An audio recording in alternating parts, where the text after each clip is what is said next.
langsung saja mungkin pertanyaan dari saya dulu nih Pak Didi dan Ibu Ika. Yang sama-sama kita ketahui di Instagramnya dari Pak Didi itu memposting kabar bahagia gitu ya, tapi juga ada kekhawatiran. Di situ adanya diketahui bahwa Ibu Ika ada plasenta akreta. Tapi sebelum diceritakan plasenta akretanya yang menjadi kekhawatiran Pak Didi dan Ibu Ika, mungkin bisa diceritakan bagaimana pengalaman melahirkan anak keempat. Mungkin ini juga hadiah dan gift dari Allah ya. Mungkin sudah direncanakan untuk memiliki anak perempuan. Bisa diceritakan Pak Didi, silakan. Assalamualaikum, terima kasih teman-teman pers. Ya, hari ini kami ingin mengabarkan berita bahagia ini. Setelah lahirnya sebenarnya di tanggal 7 Mei 2023 jam 9.16, dibantu oleh Om Dokter Febriansyah dan Dokter Senior Dokter Habib. Tentu aja bahagia, nggak mungkin melahirkan mempunyai anak itu tidak bahagia. Semakin bahagia karena pertama memang ini anak perempuan saya yang pertama setelah sebelumnya dikaruniai Tuhan dengan 3 anak laki-laki. Kalau direncanakan sih enggak ya, karena memang mungkin dalam banyak hal seringkali go with the flow gitu kayaknya. Kebetulan kami berdua tidak mengikuti program KB gitu ya. Jadi tidak ada program KB, jadi semuanya berjalan natural saja. Tiba-tiba hamil gitu. Nah, ketika hamil yang keempat, dari awal sebenarnya sudah ada kekhawatiran karena posisi janin itu menempelnya memang agak di bawah ya dok. Kita waktu pertama kali kontrol sama dokter Febri juga, wah ini memang agak di bawah nih gitu. Tapi kita dari awal memang ketemu dokter Febri dan sudah diberi semacam guidance, semacam peta gitu apa yang akan kita hadapi dari kelahiran proses persalinan nanti gitu. Dan secara istilah medisnya memang ada plasentanya di bawah gitu, dan menutupi jalan lahirnya si baby, dan kemudian ada lagi kondisi namanya pregia akreta itu. Nah, nanti mungkin dokter Febri akan lebih pandai menjelaskannya. Cuma secara awam gitu, kemudian kami melakukan research gitu ya di internet, di Google, di sosial media terhadap kondisi ini yang dihadapi oleh ibu-ibu hamil yang lainnya gitu. Kemudian dari situ kan dijelaskan ABCD-nya, walaupun mungkin lebih umum karena kan yang menceritakan orang yang mengalami gitu. Sampai akhirnya kita ketemu semacam kayak info bahwa ini ada dokter yang punya kemampuan hebat dalam menangani pregia akreta, yang ketika menangani ini mampu mempertahankan rahim ibunya gitu. Karena kalau salah satu tantangannya kan memang kalau kondisi ini bisa sampai si ibu itu mesti diangkat rahimnya gitu. Dan dokter Febri bersama dokter Hamim berhasil mempertahankan rahim ibu, kemudian membantu kelahiran anak dengan sempurna, meskipun memang dia maju waktu lahirnya gitu, maju sekitar 2 mingguan ya dok ya, kira-kira gitu sih. Baik, terima kasih Pak Didi. Dan sebelum saya akan memberikan kesempatan kepada teman-teman media untuk bertanya lebih lanjut, saya penasaran juga ini tadi dengan plasenta akreta yang dialami oleh Ibu Ika. Mungkin Dokter Febriansyah harus, mohon maaf yang ini dok, punten, mungkin boleh pakai mic saya aja ya. Bisa dijelaskan nih mungkin masyarakat di luar sana belum tahu apa sih plasenta akreta yang bisa dialami oleh ibu hamil. Silakan. Jadi Ibu Ika ini sebenarnya ada 2 kondisi. Yang pertama plasenta previa, yang kedua dia disertai dengan plasenta akreta. plasenta previa itu plasentanya nempel bukan pada tempatnya. Seharusnya plasenta itu nempelnya di puncak rahim, jadi bayi bisa keluar melalui jalan lahir. Nah, pada kondisi ini dia plasentanya previa, jadi menutupi jalan lahir. Itu kondisi yang pertama. Nah, kondisi yang kedua, dia akreta. Akreta itu harusnya plasenta setelah bayi keluar, plasenta akan copot dengan sendirinya. Nah, ini pembuluh darahnya itu menembus sampai ke dinding-dinding rahim. Makanya di sini saya bilang dari awal ini adalah suatu kehamilan yang resikonya sangat tinggi. Karena pada saat proses bersalin, resiko perdarahan akan sangat banyak. Dan yang paling tidak diharapkan, resikonya kalau tidak bisa dipertahankan harus diangkat rahimnya untuk menyetop atau menghentikan perdarahan. Jadi kondisinya alhamdulillah semua bisa sesuai rencana kita. Jadi timnya, jadi akreta ini operasinya sangat resiko. Jadi kita harus membentuk tim untuk menanggulangi penyakit atau menata laksananya. Kemudian kita sudah harus backup dengan persiapan-persiapan sampai bapaknya kita Pak ada kemungkinan ICU dan ICU itu sudah harus dipersiapkan. Jadi alhamdulillah semuanya sesuai rencana kita, ibunya sehat, tidak harus rahimnya diangkat, tidak harus diobservasi di ICU juga karena operasinya berjalan lancar dan bayinya hanya 24 jam diobservasi ya. Selanjutnya bisa langsung bersama dengan ibunya. Jadi kondisinya seperti itu. Ya, baik. Terima kasih Dokter Febriansyah, dan alhamdulillahnya semuanya bisa ditangani dengan baik ya Dok ya, karena diketahui di awal seperti itu.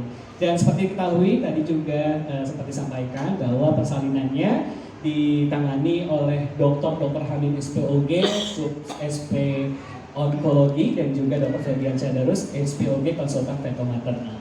Dan saya akan berikan kesempatan kepada teman-teman media untuk bertanya kepada Pak Dedi dan juga Ibu Ika, dan jika ada pertanyaan medis juga bisa disampaikan langsung kepada Dr. Febriansyah Darus. Silakan yang ingin bertanya. Ya, Mas Dedi, selamat sebelumnya. Terima kasih Mas. Saya Iqbal dari video.com, Calon 360. Untuk nama putrinya sendiri, apa Mas, dan berat, ukuran badan dan tingginya juga? Oh, nama putrinya Alenka Rubina Lisan. Alenka Rubina Lisan, lahir 7 Mei 2023 jam 9.16 pagi, hari Minggu. Beratnya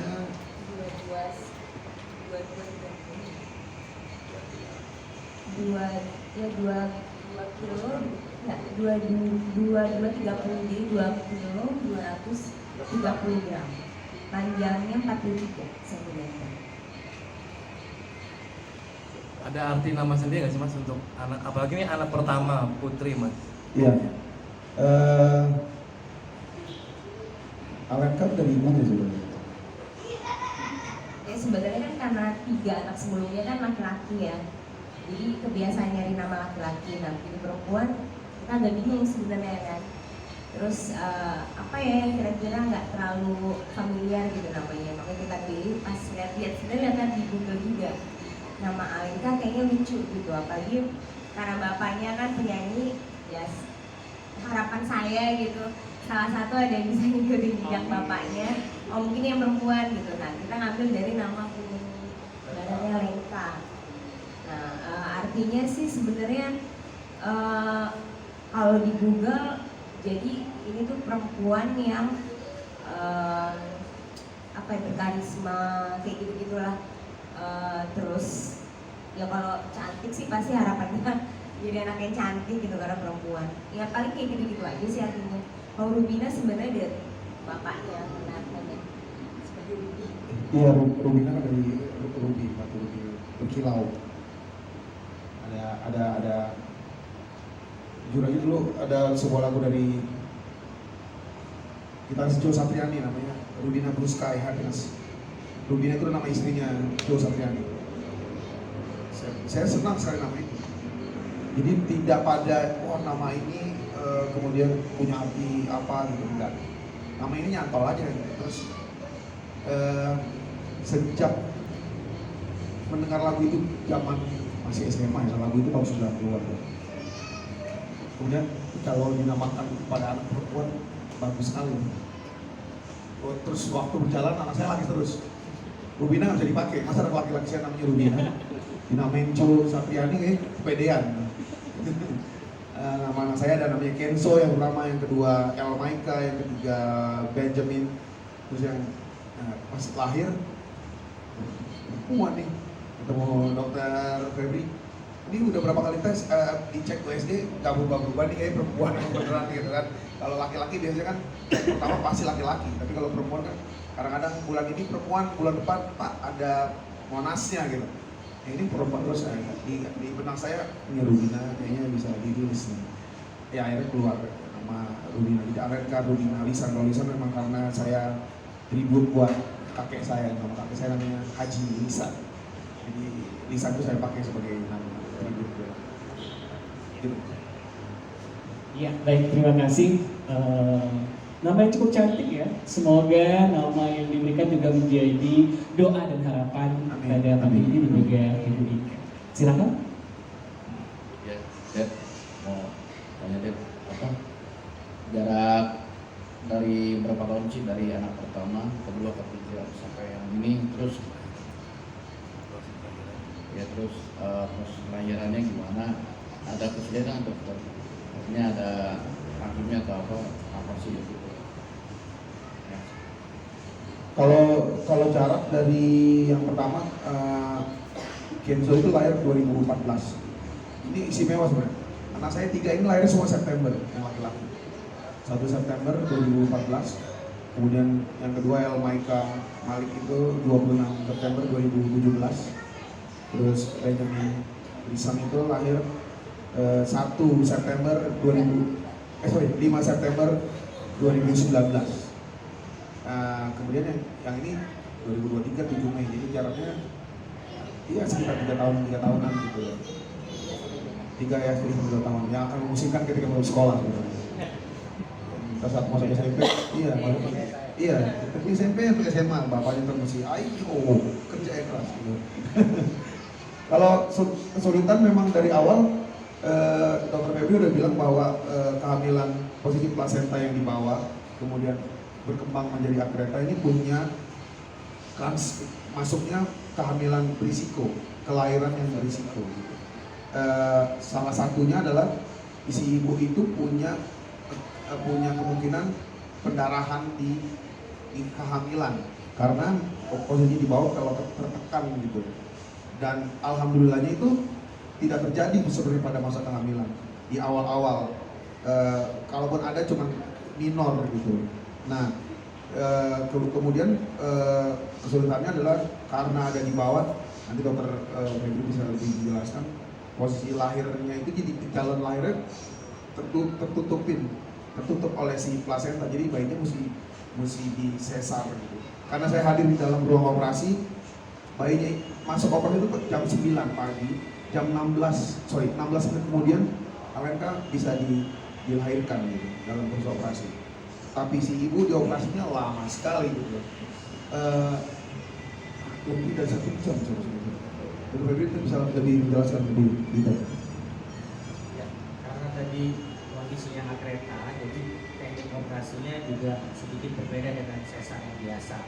Jadi yang akreta ini kan pembuluh darah itu nembus sampai ke dinding rahim.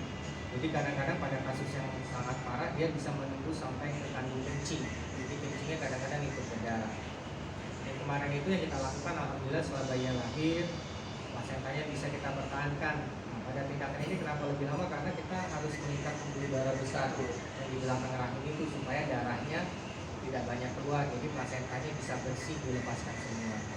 Itu yang memang operasinya kategorinya risiko tinggi. Jadi kita benar-benar harus memiliki yang baik supaya menghindarkan risiko komplikasi dan pendarahan yang tidak kita inginkan. Memang awal-awal sebenarnya ini di luar jadwal ya, kita jadwalnya tanggal 20, baru 1 hari kontrol ditelepon sama Ika pendarahan dok.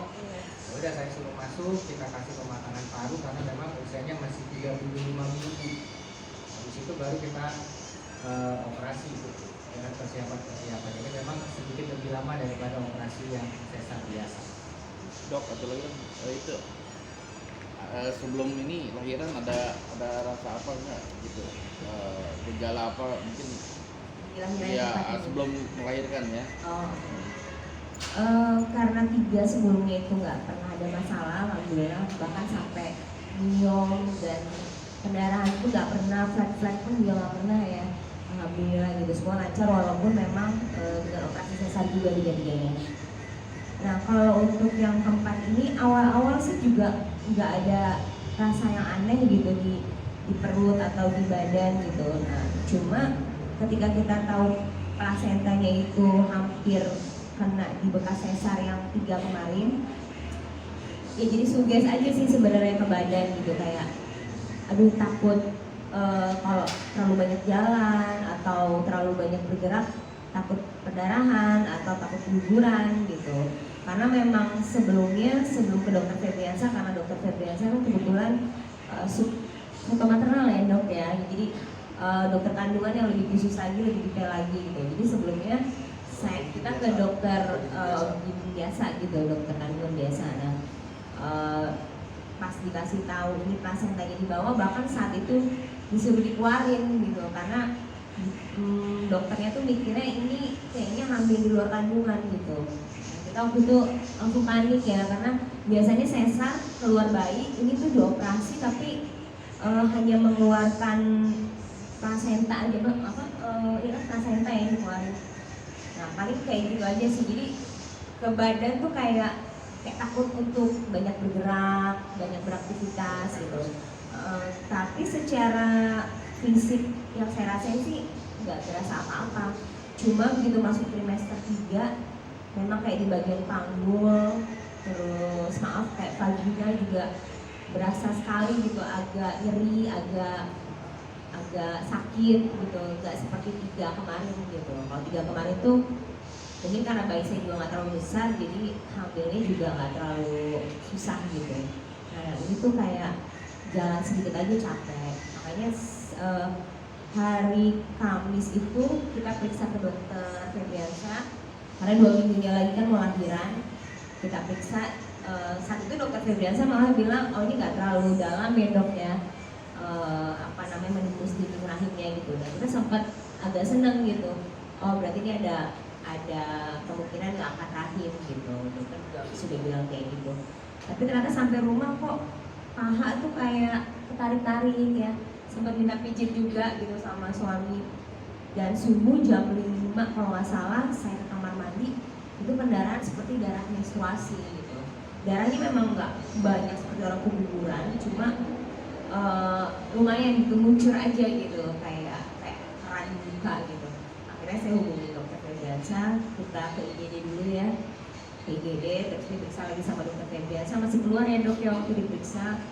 Akhirnya disuruh rawat inap 2 hari tuh pematangan paru, sama ada obat kontraksi yang masuk ya dok. Nah itu saya rasain justru saat rawat inapnya tuh agak berat tuh, karena nggak bisa tidur, terus badan sakit semua, kontraksinya juga lumayan gitu, dan ternyata mual juga ada. Itu pengaruh dari obat juga ya dok ya, pengaruh dari obat kontraksi itu gitu.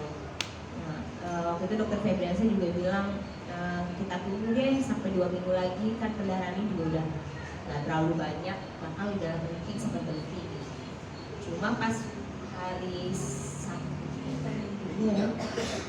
ya minggu paginya berdarah lagi, jadi ya udah mau nggak mau di sesar aja keluarin gitu. Nah yang lebih sakitnya sih justru pas operasinya. Jadi sempat dokter anestesi itu kayak ngasih obat apa ya di perut gitu dok, kayak tadi suami kan tidak apa ya? Blok. Jadi kayak perut tuh disuntik lagi atau gimana? Itu yang saya rasain, kepala tuh bagian belakang tuh kayak mau pecah gitu. Karena sesar 3 sebelumnya tuh nggak pernah ngerasain kayak gitu. Kepala kayak mau pecah, terus maunya tidur terus, jadi benar-benar orang pingsan gitu lah. Karena 3 sebelumnya itu benar-benar nggak seperti itu gitu. Operasinya masih melek, masih bisa ngobrol yang sama dokternya gitu. Kalau itu cuma kayak orang kayak lagi gitu.